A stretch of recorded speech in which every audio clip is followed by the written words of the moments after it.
Can you tell me the difference to a layman between, shall we say, karate and kung fu? Hello, welcome to In Defence of the Traditional Martial Arts. Bought a new camera, trying it out today. Also bought a new book.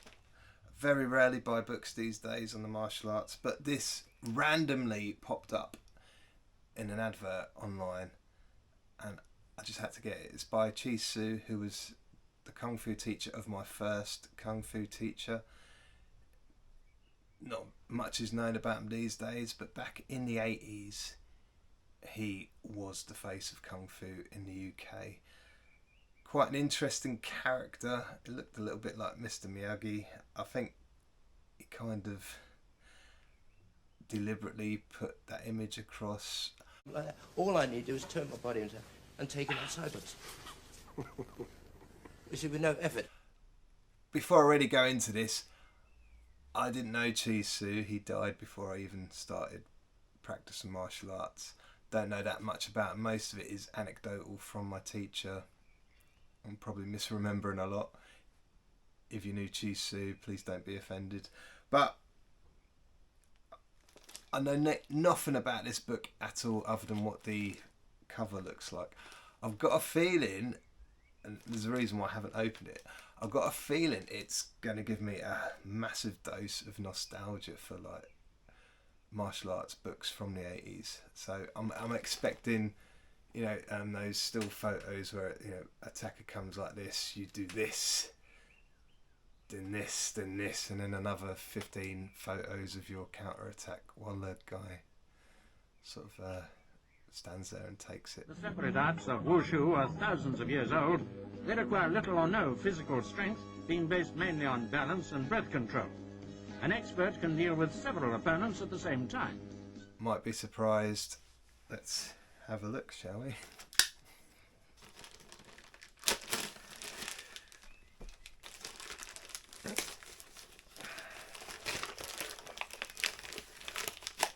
So Chee was the grandmaster of a style called Feng Sao Kung Fu, which translates, I'm told, as Hand of the Wind Kung Fu, and it was the first style that I learnt. So here's the book. It's the Taoist art of Feng Sao, Hand of the Wind Kung Fu. A complete illustrated guide. Yes, I knew it. To this unique Chinese system of self-defense which combines softness with speed to great effect. Now again, before I go on to this, go and have a look through it, I just want to say, like, Young Stephen Gary's only 12, but he can send a grown man flying.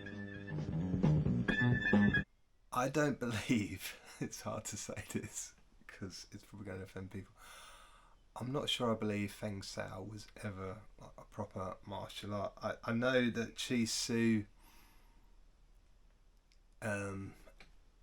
he practiced Chinese martial arts. He also practiced things like Aikido. Variation is Hai Sut, an art used only in defense. Right, and things like that. And I believe, and again, I haven't researched this, I never knew the guy, but I've never really come across Feng Sao Kung Fu apart from through Chee.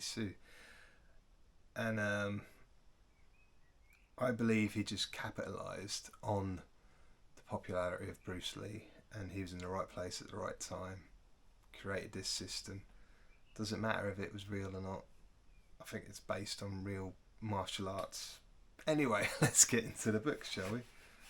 I've got a nice bookmark from World of Books.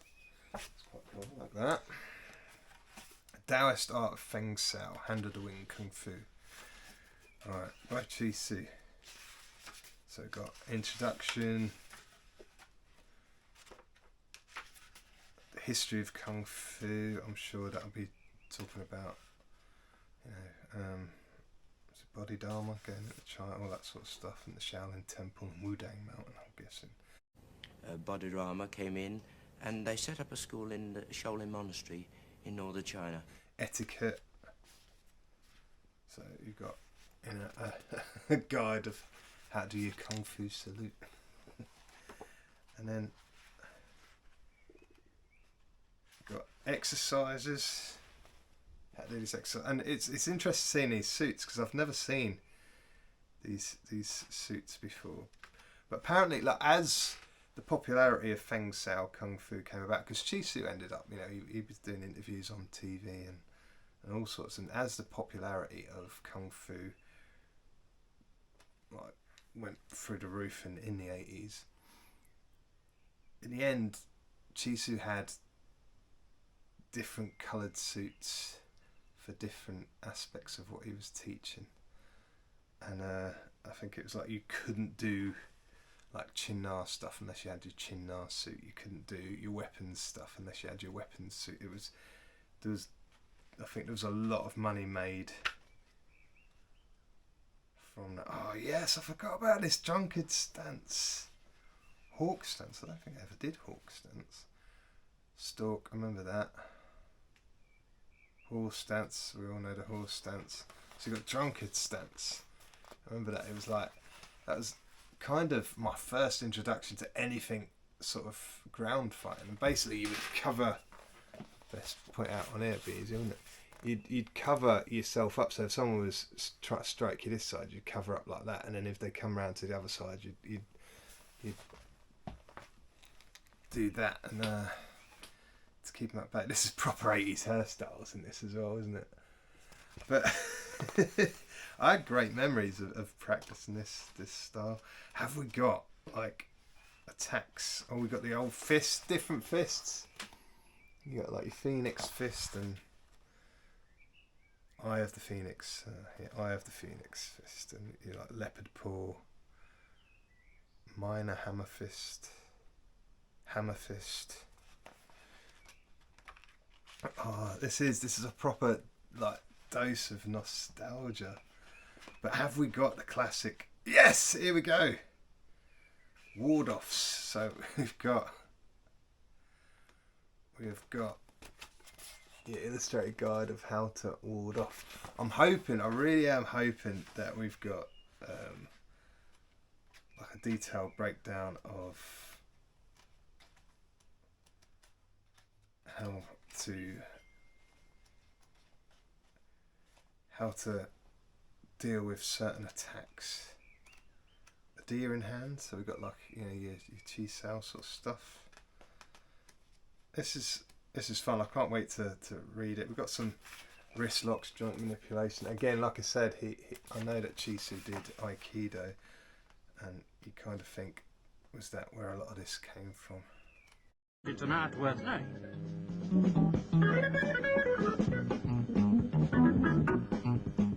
Arm locks. Here we go. Look, this is a classic from the 80s, the kind of throat grab, how to deal with a throat grab kind of thing. None of this, just punch him in there. You see, I literally need to do anything. Because all I need to do is tuck him over and hold him down. Face kind of thing. Arm control. There's not the kind of stuff that I really thought it was going to be, and it all looks like fairly good stuff, like dealing with the old headlock kind of thing. I mean, it's actually quite practical, to be honest. I'm gonna read through this. I might do another video if there's any interest in it, and if there's anything in there that I think is actually quite practical. Plans moving on a bit forward. I found another Wing Chun versus MMA video I might do. I'm quite disappointed. I've always kind of thought, admission here, that Wing Chun was the martial art that people played at, like, and that would never really put itself out there. And I always thought like Tai Chi had a few more adherence to like wanting to be proper fighters, but I guess I'm being clouded by my memories of the 90s. And Wing Chun, people give you credit where credit's due. You're going out there and you are putting yourself into proper fights and learning from it, whereas I don't think that's really happening with the Tai Chi guys and a lot of other Kung Fu in general. Is it because Wing Chun's just more popular, there's more of these videos out there, or is it because Wing Chun practitioners want to get their martial art back to being real and effective. For all my new followers, I had quite a few new followers recently. If there's anything you want me to go over, give us a shout. This is a bit of a mumbly content. Like I said, I just wanted to practice with my new camera, and I was excited with getting that bit of history. Chee and his Taoist art of Feng Sao Kung Fu. If you've ever done Feng Sao Kung Fu, drop me a comment. Maybe we could do an interview about it. And yeah, catch you soon.